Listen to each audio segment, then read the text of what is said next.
नमस्कार मित्रांनो, स्वागत आहे तुमचं माझ्या परत एका नवीन व्हिडिओमध्ये. तर बजाजच्या मध्ये आलो होतो स्टॉक यार्डमध्ये, कारण की आताच त्यांनी माल उतरवला आणि कॉल केला या म्हणून नाही का गाडी चेक करायला. तर आलो संध्याकाळच्या वेळीच. आता बघू नाही का चेक करू गाडी. माझ्या मित्राचीच गाडी आहे. तर मला चल चेक करू. तर मला ठीक आहे, येतो चेक करायला नाही का. तर आता चेकिंग चालू आहे, बघतोय नाही का मीटर वगैरे आहे का चालू व्यवस्थित. तर हाय बोलले, सगळं चालू आहे. बटन नवीन दिलेले आहे, अपडेटिंग नवीन नवीन एक अपडेट आलेले आहेत बटन वगैरे, की सिग्नलला थांबलं ना का ऑटोमॅटिक बंद पडते येते. आता बॅटरी चेक केली, टायर पण चांगले दिले, जे के टायर. आजूबाजूला डॅमेज आहे का ते चेक करावं लागतं आहे.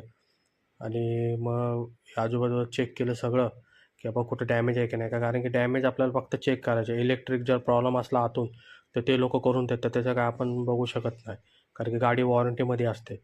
आता हुड वगैरे काहीच लावून येत नाही, डायरेक्ट तुम्हाला इथंच सगळं पॅक करतात ना का, तशीच गाडी उतरते. आता इथं मागं पण चेक केलं कुठं डॅमेज आहे का, तर कुठं काही दिसलं नाही. ते म्हणलेलं घेऊन जावं तुम्ही, बाहेर करू शकता, हुड लावू शकता. मला नको बाबा, इथंच कर सगळं नाही का. तर मागणं पूर्ण एकदम व्यवस्थित चेक केली गाडी, आहे का कुठं स्क्रॅच बीच डॅमेज. तर कुठं काय नव्हतं, म्हणजे व्यवस्थित होती गाडी. मेन म्हणजे टायर इम्पॉर्टंट होतं. टायर ते आता चेके टायर देतात नाही का. पहिले जावा बिवा कुठली कंपनी मेट्रो द्यायची, भांगार कंपनी होती. आता बघतो स्टार्ट करून वगैरे, लाईट वगैरे थ्रो चांगला आहे. फायरिंग पण चांगली, स्टार्ट केल्यावर मस्त वाटलेलं फायरिंग वगैरे ना काय, एक नंबर आहे. तर पुढे डॅशबोर्ड पण लावून देत नाही, ते नंतरच लावतात नाही का सगळं एकदम.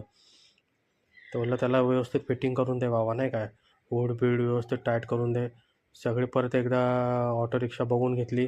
मेन इम्पॉर्टंट म्हणजे आता जी गोष्ट आहे ती म्हणजे चाशी नंबर. तर आता आपण चाशी नंबरचा एकदा फोटो काढून घेऊ, कारण की चाशी नंबर मेन असतो, सगळ्यात मेन चाशी नंबर.